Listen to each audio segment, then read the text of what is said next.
जय हिंद साथियों, स्वागत है आपका self study classes Vishwamit Jain YouTube channel में। दोस्तों फिर से लेकर के आए हैं हम बहुत ही महत्वपूर्ण रचनाएं और आज हम रीति काल की टॉप 20 रचनाएं पढ़ने वाले हैं। दोस्तों जितने भी आपके काल हैं, आपका वीरगाथा काल, भक्ति काल, रीति काल, आधुनिक काल के जितने काल हैं, सभी की टॉप रचनाएं में अब बनाना स्टार्ट कर दिए। ठीक है, तो आज हम रीति काल की टॉप 20 रचनाएं लेकर आए हैं जो एग्जाम में पूछी जाती है और उनको फनी ट्रिक से याद करवाएंगे। तो पूरा वीडियो आपको जरूर देखना है और जो भी नए साथी हैं जिन्होंने चैनल को सब्सक्राइब नहीं किया है वो कृपया चैनल को सब्सक्राइब कर लें, बेल आइकन को दबाएं। ठीक है, रोज सुबह 9:30 बजे आपका ट्रिकी वीडियो आता है हिंदी साहित्य का। तो स्टार्ट करेंगे दोस्तों आज का ये वीडियो और सभी लोग वीडियो को लाइक और शेयर अवश्य करें। और दोस्तों जो भी व्हाट्सएप ग्रुप से नहीं जुड़े हैं वो 9098609291 है ना, ये व्हाट्सएप नंबर है। तो इस पे आप SMS करें, आपको लिंक मिल जाएगी व्हाट्सएप की। ठीक है, तो स्टार्ट करते हैं। सबसे पहला जो आपका क्वेश्चन है दोस्तों, शब्द रसायन की रचनाकार कौन है? ये शब्द रसायन है और 4 विकल्प हैं, 2 सेकंड आपको दिए जाते हैं। तब तक मैं आपको बता दूं कि शब्द को रसायन देव, शब्द को रसायन देव, है ना। हम बोल देते ना कि यार राशन पानी देव, राशन पानी देव, ऐसे ही शब्द को राशन पानी देव, शब्द को क्या दो? राशन पानी देव। तो देव से देव कवि, यानी कि आपका जो C नंबर है वो बिल्कुल सही हो जाएगा। शब्द को आप कैसे याद रखोगे? शब्द को राशन पानी देव, यानी कि सा नंबर। ठीक है, अगला है कवि कुल कल्पतरु की रचनाकार कौन है? दोस्तों आपको कुछ नया करना होगा। रचनाएं अगर याद करनी है तो व्यवहारिक जीवन से जोड़ना होगा, ट्रिक बनानी होगी, ठीक है, रिलेट करना होगा। अब आपको बताना कवि कुल कल्पतरु के रचनाकार कौन है। अब एक चीज बताना दोस्तों, इसको मैंने आपको कई बार याद करवाया। कैसे याद करवाया है कि कुल की चिंता सभी को रहती है, आपको भी रहती है, हमें भी अपने कुल की चिंता रहती है, आपको भी अपने कुल की चिंता रहती है। तो यहां पर आया है कुल, और कवि कुल कल्पतरु के रचनाकार कौन होंगे? कौन होंगे? चिंता रहती है तो चिंतामणि, यानी कि आपका जो विकल्प नंबर D है वो बिल्कुल सही हो जाएगा। ठीक है, अगला है दोस्तों ब्रह बारिश की रचनाकार कौन है? 4 विकल्प हैं और 2 सेकंड आपको दिए जाते हैं। और आपको पता है कि जब ब्रह होता है किसी व्यक्ति को तो उसको कुछ समझ में नहीं आता, वो कैसा हो जाता है? बिल्कुल बोधा हो जाता है। अपन बोलते यार तुम तो बोधा हो गए हो, है ना। ब्रह जब होता है व्यक्ति को तो वो उसको कुछ समझ में नहीं आता और वह बोधा बन जाता है। तो ब्रह बारिश की रचनाकार कौन होंगे? कौन होंगे? बोधा, बोधा कवि होंगे, यानी सा नंबर आपका बिल्कुल सही हो जाएगा। जब ब्रह की बारिश होती है तो व्यक्ति बोधा बन जाता है, वैसे ही रचना है ब्रह बारिश और ब्रह बारिश की रचनाकार कौन है? बोधा। याद रख लेना, ये सिर्फ रिलेट और याद करने का तरीका है। ठीक है, तो सा नंबर आपका बिल्कुल सही हो जाएगा। अगला देखो, छंदमाला की रचनाकार कौन है? दोस्तों बहुत ही बढ़िया रचना पूछी जाती है। ये छंदमाला कई बार पूछी गई है। केशवदास जी की विज्ञान गीता, रामचंद्रिका, छंदमाला, ये रचनाएं पूछी जाती है। इनकी कवि प्रिया, रसिक प्रिया, लेकिन ये छंदमाला आपको याद नहीं होती दोस्तों, लेकिन आज याद हो जाएगी कि छंद की माला हमें कहाँ पहनना है? केसों में। ये देखो केसों में हमें छंद की माला पहननी है, तो केशवदास। छंदमाला कहाँ पहननी है? केसों में। छंदमाला कहाँ पहननी है? केसों में, है ना, तो केशवदास। इस प्रकार से अगला है कवित्र रत्नाकर की रचनाकार कौन है? दोस्तों सबसे मोस्ट इंपोर्टेंट रचना है रीति काल की और हमेशा पूछी जाती है। तो कवित्र रत्नाकर की रचनाकार 4 विकल्प हैं और 2 सेकंड आपको दिए जाते हैं। और आपको पता है दोस्तों कि जो सेना है वो हमारी रत्न के समान है। हमारे देश की सबसे अनमोल जो रत्न है वो हमारी सेना है। तो सेना रत्न है, तो कवित्र रत्नाकर के रचनाकार कौन होंगे? कौन होंगे? रत्न है तो सेनापति, सेनापति, यानी कि B नंबर आपका बिल्कुल सही है। अब आप कभी नहीं भूलना दोस्तों, सेना हमारी क्या है? अनमोल रत्न है। तो रत्नाकर, कवित्र रत्नाकर, सेनापति। ठीक है, इस प्रकार से। अगला है माधवा नल काम कंदला की रचनाकार कौन है? दोस्तों माधवा नल काम कंदला, है ना। दोस्तों नल का काम करते करते, नल का काम करते करते आलम बिगड़ जाता है। क्या बिगड़ जाता है? नल का काम करते करते आलम बिगड़ गया, यानी कि जो A नंबर है वो बिल्कुल सही होगा। नल माधवा नल काम कंदला, काम करते करते, नल का काम करते करते आलम बिगड़ गया। तो आलम जी इसके रचनाकार होंगे, यानी कि विकल्प नंबर आपका आलम केली है, एक आलम केली और माधवानल कामकंदला, ये दो रचनाएं हैं आलम की, है ना। तो आलम आपका बिल्कुल सही हो जाएगा, है ना। अगला है दोस्तों रतन हजारा के रचनाकार कौन है। इससे पहले लगभग 25 वीडियो ट्रिकी वीडियो मैंने डाले हैं, पूरे संप्रदाय, पूरी रचनाएं, बहुत सारी चीजें याद करवा दी, साहित्य अकादमी से पुरस्कृत रचनाएं, ज्ञानपीठ, व्यास सम्मान से सब कुछ याद करवाया हिंदी साहित्य में। तो प्लेलिस्ट में जाकर के अवश्य देखना है। और रतन हजारा के जो रचनाकार हैं वो कौन है। और एक चीज बताना दोस्तों, हजारों रत्न कहाँ पर हैं, पृथ्वी में या आकाश में। हजारों रत्न कहाँ पर हैं, पृथ्वी में, यानी कि पृथ्वी से हैं, है ना। हजारों रत्न पृथ्वी में हैं, कहाँ पर, पृथ्वी में। तो पृथ्वी से हैं इसके रचनाकार होंगे। और पृथ्वी से हैं किसका वास्तविक नाम था, रसनिधि, है ना। रसनिधि का वास्तविक नाम था पृथ्वी से है ना। तो याद रख लेना, रतन हजारा, रसनिधि या फिर पृथ्वी से हैं। तो सा नंबर आपका यहाँ पर बिल्कुल सही हो जाएगा। अगला क्वेश्चन है दोस्तों, शकुंतला नाटक की रचनाकार कौन है। 4 विकल्प हैं। देखो, आपने रामायण महानाटक पूछा गया आपसे, हनुमान नाटक आपसे पूछ लिया गया परीक्षों में, और शकुंतला नाटक, ये तीनों नाटक पूछे जाते हैं दोस्तों, है ना। हनुमान नाटक हृदय राम, है ना, और रामायण महानाटक प्राणचंद चौहान, और इस शकुंतला नाटक भी आपको याद रखना है।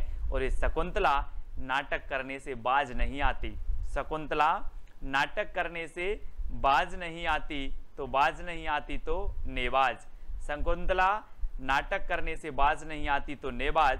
और दोस्तों रामायण महानाटक मैंने आपको याद करवाया था कि रामायण महानाटक, रामायण हमारी क्या है, प्राण है, तो प्राणचंद चौहान, है ना।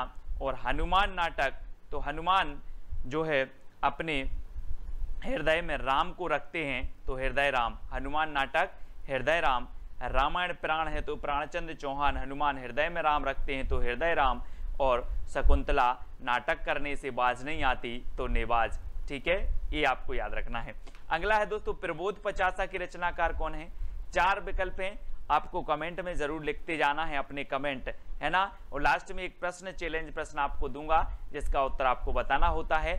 और प्रबोध पचासा के जो रचनाकार हैं वो कौन है, पद्माकर। आपको दोस्तों 50 पदम चलना है, 50 कदम या फिर 50 पदम, क्या है, 50 पदम चलना है तो पद्माकर, 50 पदम चलना है तो पद्माकर। इनकी रचना एक गंगा लहरी है दोस्तों, गंगा लहरी है, जगत विनोद है, प्रबोध पचासा है, ये रचनाएं हमेशा पूछी जाती हैं पद्माकर जी की, ठीक है। अगला प्रश्न है, हित तरंगिणी की रचनाकार कौन है। हित तरंगिणी के बताना है दोस्तों। अब एक चीज बताना कि अगर दोस्तों आपके ऊपर कृपा राम की हो जाए, कृपा राम की हो जाए तो आपका हित होगा कि अहित होगा, क्या होगा, हित होगा ना। कृपा राम की हो जाए तो हित होगा। तो हित तरंगिणी की रचनाकार कौन होंगे, हित तरंगिणी के रचनाकार होंगे दोस्तों कृपा राम। और हिम तरंगिणी आपने पढ़ा होगा माखनलाल चतुर्वेदी का, हिम तरंगिणी, है ना, हिम तरंगिणी माखनलाल चतुर्वेदी की। और हित तरंगिणी कृपा राम की, क्योंकि हित कृपा राम की होती है तो हित होता है, यानी कि जो आपका ए नंबर है वो बिल्कुल सही हो जाएगा, ठीक है। अगला है, अध्यात्म प्रकाश के रचनाकार कौन है। दोस्तों अगर आप अध्यात्म करोगे, अध्यात्म से जुड़ जाओगे, अध्यात्म यानी कि भगवान की भक्ति से अगर आप जुड़ जाओगे तो आपको दुख नहीं मिलेगा, आपको क्या मिलेगा, सुख मिलेगा। अगर अध्यात्म से जुड़ जाओगे और अध्यात्म का प्रकाश अगर आपके जीवन में आ जाए तो आपको सुख मिलेगा, यानी कि सुखदेव मिश्र। अध्यात्म का प्रकाश आपके जीवन में आ जाए तो आपको क्या मिलेगा, सुख। तो सुखदेव मिश्र इसके क्या हो जाएंगे, रचनाकार हो जाएंगे, किसके, अध्यात्म प्रकाश के, ठीक है। तो सा नंबर आपका बिल्कुल सही हो जाएगा। अगला है, शिवराज भूषण की रचनाकार कौन है। दोस्तों आपको पता है कि यहाँ पर भूषण आ गया है, भूषण, तो भूषण आ गया है तो निश्चित ही ये भूषण की रचना होगी। और इस शिवराज भूषण में 105 अलंकारों की बात की गई है दोस्तों। वैसे भरत मुनि ने 4 अलंकार बताए हैं, है ना। और शिवराज भूषण के जो रचनाकार हैं कौन है, भूषण। और भूषण को जा उपनाम है, ये भूषण उपनाम है इनका, बाकी इनका वास्तविक नाम कुछ विद्वान घनश्याम मानते हैं और कुछ विद्वान मनीराम मानते हैं, है ना। तो ये याद रख लेना, भूषण, ये शिवराज भूषण इनकी रचना है, छत्रसाल दशक है, शिवराज भूषण है ना। और अगला है, यमुना लहरी की रचनाकार कौन है। 4 विकल्प आपको दिए जाते हैं दोस्तों, यमुना, और आपको पता है गंगा लहरी पद्माकर की है, लेकिन यमुना लहरी, यमुना में कौन कूद गए थे? शेषनाग था ना, यमुना में बहुत भयंकर शेषनाग था और उस शेषनाग को पकड़ने कूद गए थे कौन? ग्वाल। ग्वाल किसे बोलते थे? श्री कृष्ण को। तो ग्वाल कवि यमुना में कूद गए थे कौन? ग्वाल। तो ग्वाल कवि की ये रचना होगी कौन सी? यमुना लहरी। ये चित्र के माध्यम से देखो दोस्तों, ये शेषनाग है और यमुना में इस शेषनाग को पकड़ने कूद गए थे ग्वाल यानी कि श्री कृष्ण, है ना, यमुना लहरी। तो यमुना लहरी ग्वाल कवि की और गंगा लहरी पद्माकर की, ये चीज याद रखनी है। अगला है सभा मंडन की रचनाकार कौन है? सभा मंडन। दोस्तों सभा कोई सी हो, सभा आपने देखी होगी, दुनिया में बहुत सारी सभाएं होती हैं, लेकिन सभाओं में गरीबों का बोलबाला नहीं होता। किसका होता है? अमीरों का। अमीरों का बोलबाला होता है, आपने देखा होगा अमीरों का बोलबाला होता है। तो सभा मंडन की रचनाकार कौन होंगे? अमीरों का होता है तो अमीरदास। कौन होंगे? अमीरदास। अब याद रख लेना, मैं पूछूंगा सभा मंडन किसका है तो आप बोलोगे सर सभा में गरीबों की पूछ नहीं होती, अमीरों का बोलबाला होता है तो अमीरदास। ठीक है, यानी कि सा नंबर आपका बिल्कुल सही होगा। और अगर ट्रिक अच्छी लगे तो कमेंट में बता देना, और कौन सी सबसे अच्छी ट्रिक लगी है वो भी आपको कमेंट में बताना है। इश्क लता की रचनाकार कौन है दोस्तों? 4 विकल्प हैं इश्क लता। और आपको पता है कि रीति काल में कौन सा ऐसा कवि है जो इश्क की लताएं फैला रहा था? कौन फैला रहा था? आपको पता है कि इश्क की लताएं फैला रहा था, तो वो फैला रहा था घनानंद। घनानंद कवि थे जो इश्क की लताएं फैला रहे थे, यानी कि जो डी नंबर है वो बिल्कुल सही हो जाएगा, है ना। और ये इनकी प्रेमिका का नाम था सुजान, है ना, और सुजान के प्रेम में ये अपनी लताएं फैला रहे थे। तो इश्क लता, सुजान के इश्क में लताएं फैला रहे थे कौन? घनानंद, यानी डी नंबर आपका बिल्कुल सही हो जाएगा। अगला है दोस्तों सुधा निधि की रचनाकार कौन है? अब 4 विकल्प में 2 सेकंड आपको दिए जाते हैं। सुधा निधि, सुधा मतलब होता है दोस्तों अमृत, है ना, और अमृत की निधि जैसा समझते हैं अगर बच्चों को ये टोस्ट या ब्रेड मिल जाए, टोस्ट या ब्रेड मिल जाए तो बच्चे क्या समझते हैं? सुधा मिल गया, जैसे सुधा की निधि मिल गई। क्या मिल जाए? टोस्ट मिल जाए। टोस्ट मतलब टोस्ट कवि, है ना। सुधा समझते हैं बच्चे अगर टोस्ट मिल जाए तो टोस्ट कवि, ठीक है, टोस्ट कवि हो जाएंगे। इस प्रकार से सुधा निधि की रचनाकार कौन है? टोस्ट कवि है ना। अगला है दोस्तों नवरस तरंग की रचनाकार कौन है? नवरस। आपको पता है दोस्तों, आप बोलते हो सर मुझसे नवरस नहीं बनते। नवरस, नस रस हम पढ़ते हैं ना, कितने होते हैं? 9 होते हैं, 9, है ना, 2 मिला के 11 हो जाते हैं, लेकिन नवरस आप पढ़ते हो। तो नवरस में अगर आपको प्रवीण होना है, प्रवीण होना है तो क्या है यहाँ पर? प्रवीण। कुछ लोग नवरस में प्रवीण होते हैं, है ना, बहुत सारे लोग नवरस में प्रवीण हैं। हम बोलते ना यार आप तो नवरस में प्रवीण हो, तो बैनी प्रवीण, बैनी प्रवीण, यानी सा नंबर आपका बिल्कुल सही हो जाएगा। ठीक है, आप भी नवरस में प्रवीण हो, आप भी नवरस में प्रवीण हो तो बैनी प्रवीण। नवरस तरंग की रचनाकार बैनी प्रवीण। इस प्रकार से याद रखेंगे। सुजान चरित की रचनाकार कौन है? दोस्तों याद रख लेना, ये सुजान घनानंद की प्रेमिका थी, लेकिन सुजान चरित घनानंद की रचना नहीं थी। ये किसकी थी? सुजान के पैर में क्या आ गई? सूजन आ गई। देखो, सुजान के पैर में सूजन आ गई तो सूदन कवि, है ना, सूजन आ गई तो सूदन कवि। सुजान चरित के रचनाकार कौन होंगे? सूदन कवि, क्योंकि सुजान के पैर में क्या आ गई? सूजन तो सूदन। इस प्रकार से देखो, ये सूजन आ गई और सूजन आ गई तो कौन होंगे? सूदन कवि होंगे। अब कभी भूलना नहीं, बोले सर सुजान चरित, हाँ सुजान चरित, सुजान के पैर में क्या आ गई? सूजन आ गई तो सूदन कवि। इस प्रकार से याद रखेंगे। अगला है अंग दर्पण की रचनाकार कौन है? दोस्तों फोटो में देखो जरा, अंग दर्पण, है ना, अपने अंगों को दर्पण में देखकर क्या लेते हैं लोग? रस लेते हैं। तो रसलीन, रसलीन, अंग को दर्पण में देखकर रसलीन, है ना, अंग को दर्पण में देखकर रसलीन। चित्र को देखो और उत्तर बताओ। अंग को दर्पण में देखकर रसलीन, यानी सा नंबर आपका बिल्कुल सही हो जाएगा। ठीक है, अगला है काव्य कल्पद्रुम की रचनाकार कौन है? दोस्तों काव्य कल्पद्रुम, हमने कवित्र रत्नाकर पढ़ी थी कि हमारी सेना जो है वो रत्न है। और दोस्तों आपको पता होगा कि जो सेना होती है वो वृक्षों की ओट लेकर के बच बच के दुश्मनों पर क्या करती है? वार करती है। तो काय पर ओट लेकर के? कल्प वृक्ष, आपने सुना होगा एक कल्प वृक्ष नाम सुना होगा, कल्प आया है तो कल्प एक वृक्ष होता है और वृक्ष की ओट ले लेकर के, है ना, हमारी सेना क्या करती है, दुश्मनों पर वार करती है।